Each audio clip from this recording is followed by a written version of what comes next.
So today I want to talk a bit about getting into improvising lead guitar and using the scale that you've probably come across if you've already dabbled with this a bit, which is the pentatonic scale.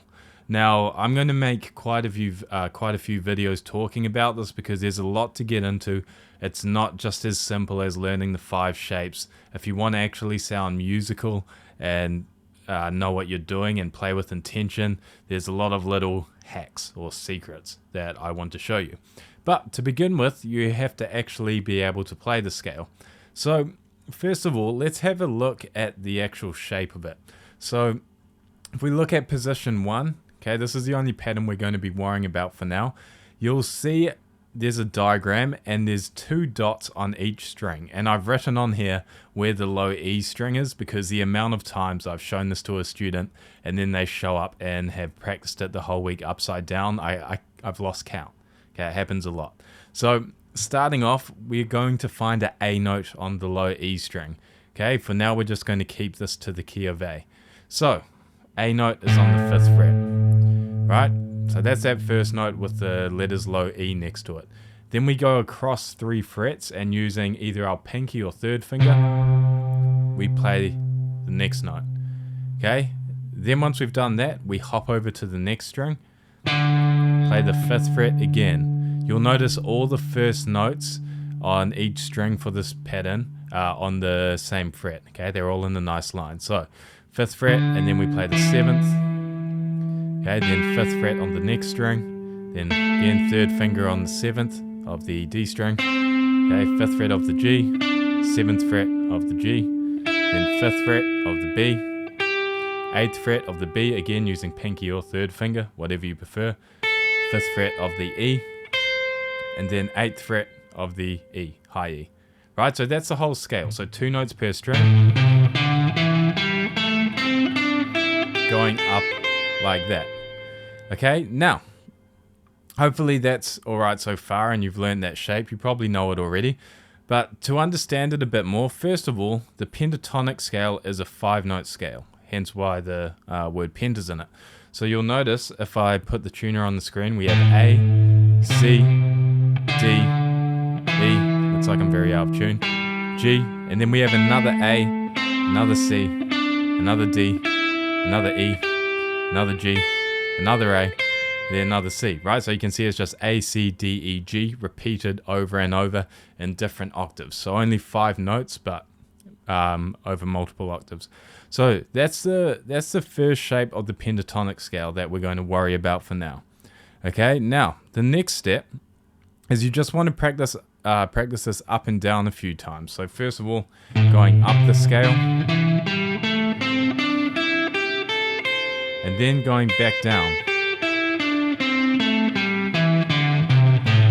Right, and you just want to get familiar with that and build a bit of muscle memory.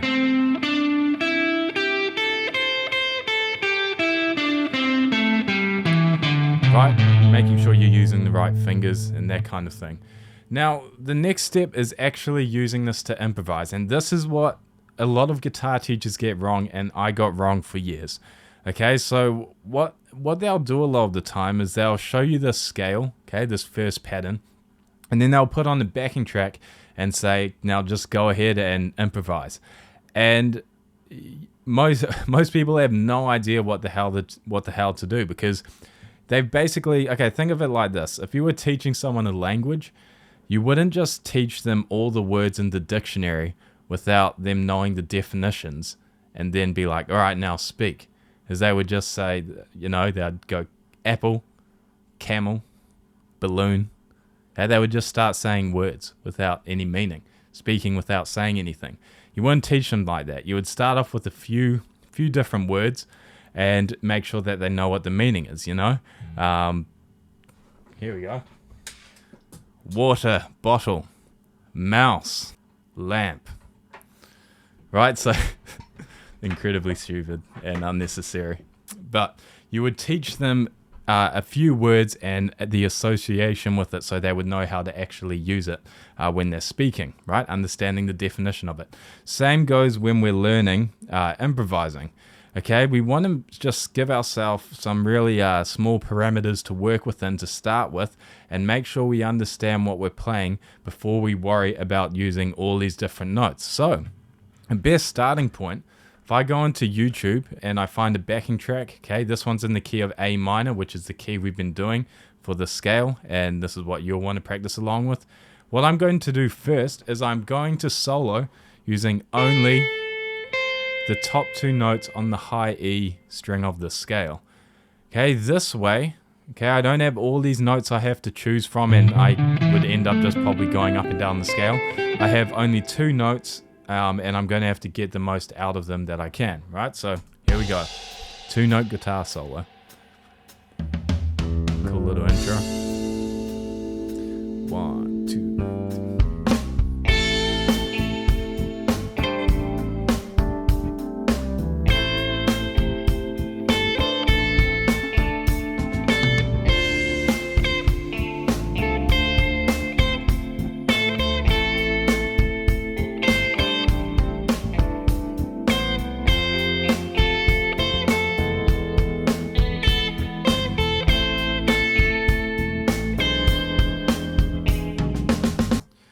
Right, so I was only using 2 notes there, which means I have to start thinking about things like phrasing, which is like your musical sentences, as well as that rhythm, all that kind of thing. But the important part of that exercise is not that it's going to sound amazing, it's that you'll start playing with intention. You should know what the notes are going to sound like before you play them, right? Just like when you're speaking, ideally, you should know what you're going to say before you say it, and the definition and the meaning behind what you're going to say before you say it. I've been guilty of not doing this, okay? I'm sure you have too, but ideally we want to know what we're going to say before we say it. So by doing this, by only having 2 notes, you are going to develop an ear for it, and you're going to understand or know what the note will sound like before you play it, and you'll understand the meaning a bit more behind the notes. Now, I know that sounds a bit kind of here, what's it, airy-fairy, a bit airy-fairy, but it's important because some notes are going to be, for example, more questions. Here's a way to put it, more questions. Some notes will be more answers, okay? Just with these 2 notes, okay, if I put this back on, right, you'll notice this note sounds like an answer more than a question. This one, maybe a question, right? Question, answer, resolved. Question, ending on a question, right? Leave the listener hanging. Answer, resolved. Right? So just with that, I kind of have an idea. Okay, those top 2 notes, one of them sounds a bit more like a question, one is more resolved or sounds a bit more like an answer. Okay, so now I can be intentional when I'm actually using those notes to solo. Okay, and then once you do this, okay, here's the process. You're just going to add in 1 more note at a time, starting from the top of the scale, the high notes, and working your way down. So now I'm going to solo using this note, and this note. Okay, so putting on the track again. That's a question to me.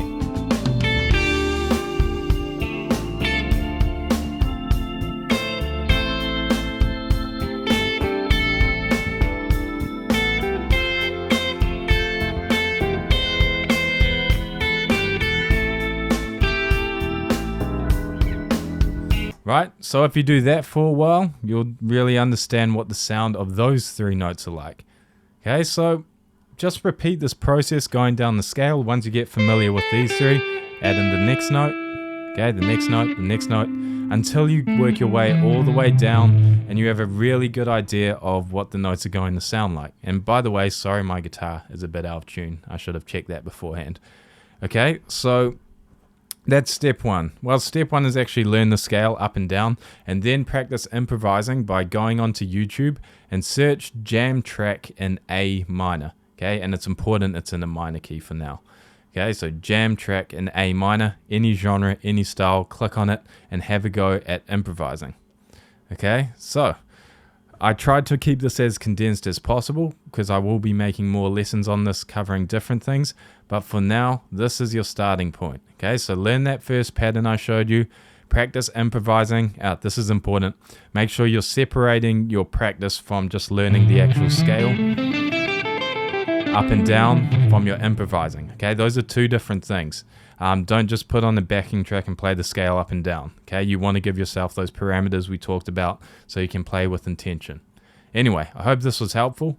Let me know if you have any questions, and again, I'll be making more videos about this topic and how to expand on this, so make sure to actually subscribe to the channel so you know when those videos are out.